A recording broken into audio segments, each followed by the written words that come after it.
নমস্কার দর্শক, সংবাদ আবির্ভাবের গুরুত্বপূর্ণ সংবাদে আপনাদের সকলকে স্বাগত।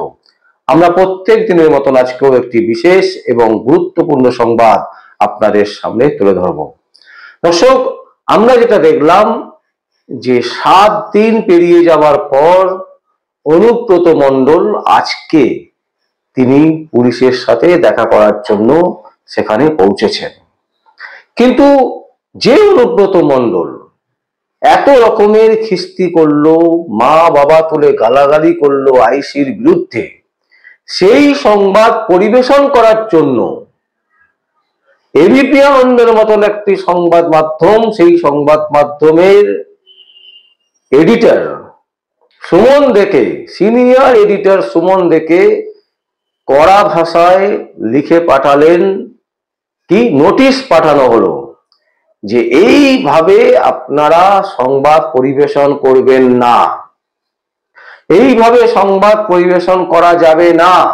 একেবারে এই রকম মর্মে যে চিঠি মাননীয় সুমন দের কাছে গিয়ে পৌঁছলো, তাতে কিন্তু শুধু কলকাতা নয়, শুধু বাংলা নয়, সারা পৃথিবী স্তম্ভিত যে একটা সংবাদ মাধ্যম তারা সংবাদ পরিবেশন করছেন, আর সেই সংবাদকে আটকাবার জন্য মমতা ব্যানার্জির দালাল পুলিশ, মমতা ব্যানার্জির নেতৃত্বে যে পুলিশেরা দালালি করছেন, সেই দালাল পুলিশ নোটিশ পাঠাচ্ছে যে এই ধরনের সংবাদ পরিবেশন করবেন না।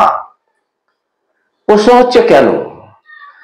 প্রথম প্রশ্ন হচ্ছে কেন পরিবেশন করা যাবে না, আর দ্বিতীয় প্রশ্ন হচ্ছে অনুব্রত মণ্ডল যদি সব ঠিকঠাক থাকতো তাহলে আজকে কোন কারণে পুলিশের সাথে দেখা করতে তিনি পৌঁছলেন, কিসের জন্য, কোনটা ইউয়াস?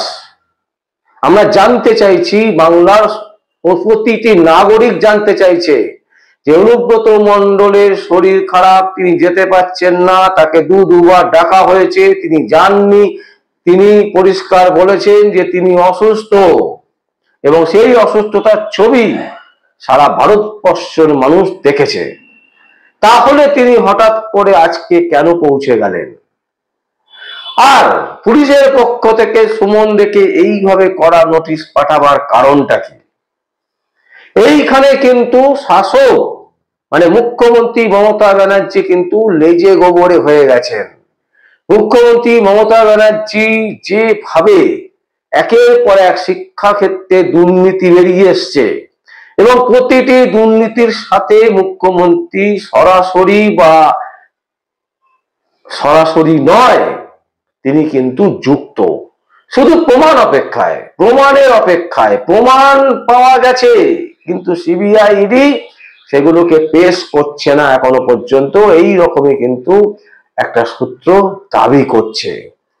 তারা বলছে যে যা ডকুমেন্ট আছে সিবিআই ইডির কাছে তাতে এনাফ মুখ্যমন্ত্রী মমতা ব্যানার্জি এবং অভিষেক ব্যানার্জিকে জেলে পড়ার জন্য।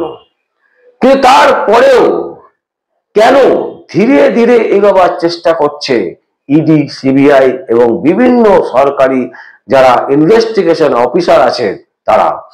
তার কারণ হচ্ছে মুখ্যমন্ত্রী মমতা ব্যানার্জি প্রচন্ড অ্যাগ্রেসিভ। তিনি নিজেকে ছাড়া অন্য কাউকে বোঝেন না, তিনি যেটা ভালো মনে করবেন সেটাই শেষ কথা।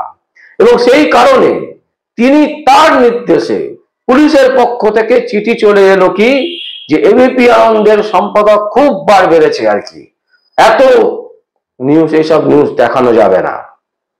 পরখ করে তিনি ভাবলেন যে এই রকম ভাবে যখন সংবাদ মাধ্যমকে আটকানো হচ্ছে, কজনকে আটকাবো, সোশ্যাল মিডিয়াকে আটকাবো কি করে? সঙ্গে সঙ্গে অনুব্রতকে খবর পাঠিয়ে দিলেন যে তুমি যাও বাবা, একবার গিয়ে কথা বলে আসো। মানে অনুব্রত মণ্ডলকে কিন্তু মুখ্যমন্ত্রী মমতা ব্যানার্জির দরকার। মুখ্যমন্ত্রী মমতা ব্যানার্জিকে আবার মুখ্যমন্ত্রী হবার জন্য অনুব্রত মণ্ডলকে দরকার। তাতে কোন আইসি থাকলো, কোন আইসি থাকলো না, তাতে কিছু যায় আসে না। আপনারা জানেন আজকে নবান্ন থেকে যেটা খবর পাওয়া যাচ্ছে যে বদলি করা হচ্ছে, বিভিন্ন পুলিশ অফিসারদেরকে বদলি করার নোটিশ দেওয়া হয়েছে, এক থানা থেকে আরেক থানায়, এক জায়গা থেকে আরেক জায়গায়।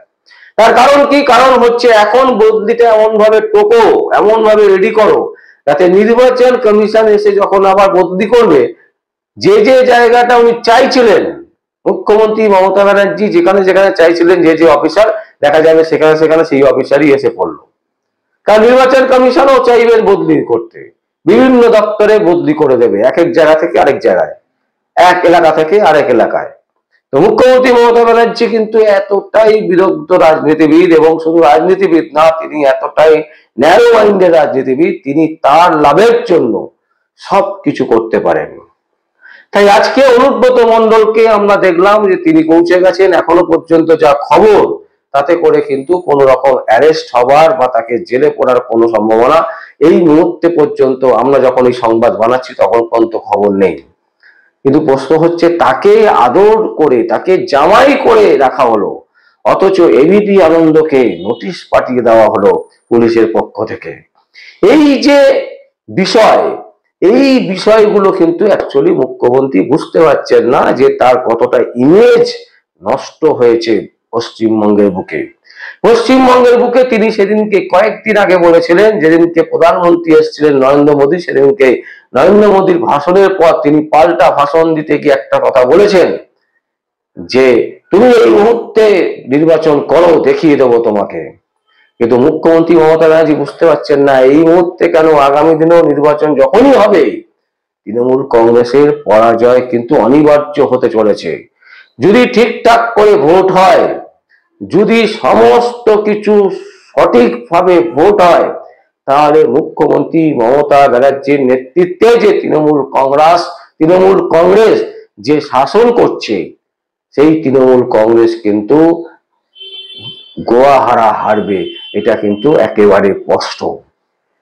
2026 সালের আগে মুখ্যমন্ত্রী মমতা ব্যানার্জি যেভাবে বেপরোয়া হচ্ছেন, তার কারণ হচ্ছে কি? প্রথম কারণ হচ্ছে কলকাতা হাইকোর্ট, দ্বিতীয় কারণ হচ্ছে সুপ্রিম কোর্ট, তৃতীয় কারণ হচ্ছে সংবাদ মাধ্যম, চতুর্থ কারণ হচ্ছে সোশ্যাল মিডিয়া। এই চারটে কারণ এমন ভাবে ওনার উপরে ভারী হয়ে পড়েছে, যার ফলে উনি কিন্তু দিশাহারা। দেখুন, কোর্ট মমতা ব্যানার্জিকে পুরো শেষ করে দিয়েছে। মুখ্যমন্ত্রী মমতা ব্যানার্জির নেতৃত্বে যে চোর সরকার চলছে, যে দুর্নীতি পরায়ণ সরকার চলছে, তাকে পুরো ন্যাকেট করে দিয়েছে হচ্ছে কলকাতা হাইকোর্ট। সুপ্রিম কোর্ট সেই হাইকোর্টের যে নির্দেশগুলো আছে, সেই নির্দেশগুলোর মধ্যে সিলমোহর মেরেছে। হাইকোর্টের যে অবজারভেশন, সেই অবজারভেশনকে সিলমোহর দিয়েছে হচ্ছে সুপ্রিম কোর্ট। বাংলার দালাল সংবাদ মাধ্যম যারা দালালি করছিল, তারাও বুঝতে পারছে যে জনগণ বিপরীতে চলে যাচ্ছে, তাই তারা বাধ্য হয়েছে জনগণের পক্ষে আসার জন্য। ফলে মমতা ব্যানার্জির বিরুদ্ধে লাগাতার সংবাদ পরিবেশন করছেন। চতুর্থ হচ্ছে সোশ্যাল মিডিয়া, যারা একেবারে পরিষ্কার স্পষ্ট করে ধরে ধরে দেখিয়ে দিচ্ছেন যে মুখ্যমন্ত্রী কতটা নির্লজ্জ। মুখ্যমন্ত্রী মমতা ব্যানার্জির নেতৃত্বে বাংলাতে যে সরকার চলছে, সেই সরকার কতটা অপদার্থের সরকার, কতটা চিটিংবাজ সরকার, কতটা দুর্নীতিপরায়ণ সরকার, যতগুলো বিশেষণ দেওয়া যায় প্রতিটা বিশেষণ মুখ্যমন্ত্রীর নেতৃত্বে যে সরকার চলছে সেই সরকারের গায়ে লাগানো যেতে পারে, কোনো অসুবিধা নেই। তাহলে বোঝাই যাচ্ছে যে মুখ্যমন্ত্রী মমতা ব্যানার্জি এই চারটে স্তম্ভ, এই চারটে অস্ত্র যেটা বিরোধীদের হাতে ইতিমধ্যে পৌঁছে গেছে, এই চারটে অস্ত্রকে কিন্তু মারাত্মকভাবে ভয় পাচ্ছেন। শুধু ভয় না, আমাদের মনে হয় তিনি ঘুমিয়ে ঘুমিয়ে স্বপ্ন দেখছেন এই চারটে অস্ত্র তাকে কেটে দিচ্ছে চারিদিক থেকে, তাকে তার বিভিন্ন অঙ্গ প্রত্যঙ্গে কাটা শুরু করেছে এই চারটে অস্ত্র। একেবারে কেটে কেটে তাকে এমন করে দেওয়া হচ্ছে যাতে তিনি আর ঘুরে দাঁড়াতে না পারেন, উঠে দাঁড়াতে না পারেন, সেই দাঁড়াবার ক্ষমতা নষ্ট করে দিচ্ছে এই চারটি অস্ত্র।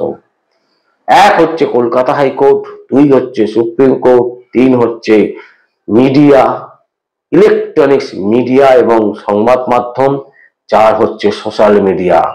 এই চারটে স্তম্ভ, এই চারটে অস্ত্রই কিন্তু এখন এই মুহূর্তে মুখ্যমন্ত্রী মমতা ব্যানার্জির বিরুদ্ধে চলে গেছে। কারণ মমতা ব্যানার্জির বিরুদ্ধে রায় দিচ্ছে সুপ্রিম কোর্ট, হাইকোর্ট, ফলে তার বিরুদ্ধে হতেই হবে। মিডিয়া যে সমস্ত দালাল সংবাদ মাধ্যম ছিল, যারা দালালি করছিল, তারাও আর দালালি করতে করতে পেরে উঠছে না, বলছে আর কত দালালি করব, বাধ্য হচ্ছে সত্য ঘটনা তুলে ধরতে। কারণ কারণ তা নাহলে সেই সংবাদ মাধ্যম দেখা বয়কট করে দিচ্ছে বাংলার মানুষ।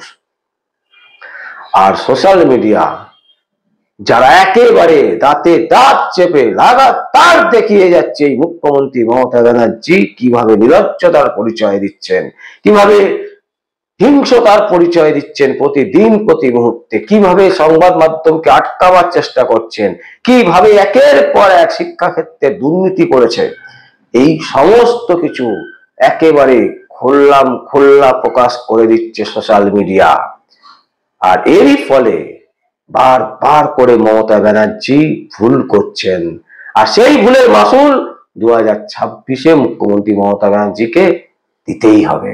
এবং সেই রকমই একটা ভুল হচ্ছে এবিপি আনন্দের সুমন দেকে নোটিশ পাঠানো। সিনিয়র এডিটর, তাকে নোটিশ পাঠাচ্ছে পুলিশ। কি না, যিনি খিস্তি করছেন, যিনি গালাগালি করছেন, মা বাবা তুলে আইসিকে গালাগালি করছেন, সেই অফিসার, সেই মানুষটাকে পাহারা দেওয়ার জন্য, সেই মানুষটাকে বাঁচাবার জন্য এবিপি আনন্দের মতো সংবাদ মাধ্যমের সিনিয়র এডিটর সুমন দেকে নোটিশ পাঠাচ্ছে। এর থেকে হাস্যকর জিনিস আর কি হতে পারে? এর থেকে উলঙ্গ, রাজা একেবারে উলঙ্গ হয়ে গেছে।